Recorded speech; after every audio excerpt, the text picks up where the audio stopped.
exploded in Etowah and Calhoun County last Tuesday. Some candidates' names were missing from the ballot. Good evening. I'm Sherry Jackson. I'm Ben Hoover. It was a redistricting-related issue, apparently, and as CBS 42's Maddie BIERTEMPFEL shows us, it's left candidates questioning if the results are completely accurate. Jamie Grant lost his bid for House District 29 by a razor-thin margin, and after a redistricting-related error in Etowah County, kept his name off of some ballots. A friend of mine called me and he says, "Hey man, I went to vote and you wasn't even on my ballot." So I pulled his address up on the state's website, and sure enough, he lived in 29, but I wasn't on his ballot. The same problem surfaced in District 28, where incumbent Representative Gil Isbell lost his seat to Mac Butler. It started from people saying that I went in to vote for you and your name wasn't on the ballot.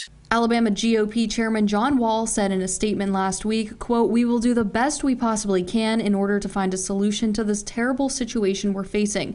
Grant says he knows this was just a simple case of human error, but he wants to see him and his competitor Mark Gidley back on the ballot for the June 21st runoff. And just throw us back on there.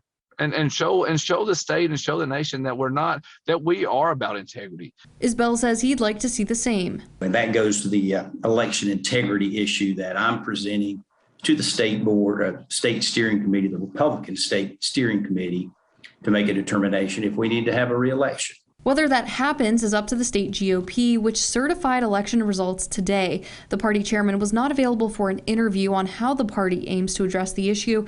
Secretary of State John Merrill says in his 8 years, he hasn't seen something like this. His office is working with the Etowah County Board of Registrars to ensure it doesn't happen again. The main thing that needs to be known is that there was nobody that went to the polls on May the 24th that was denied access to the ballot.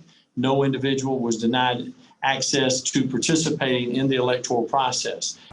The Secretary of State John Merrill says any request for a recount must be submitted by noon tomorrow. In Montgomery, Maddie BIERTEMPFEL, CBS 42 News, local coverage you can count on.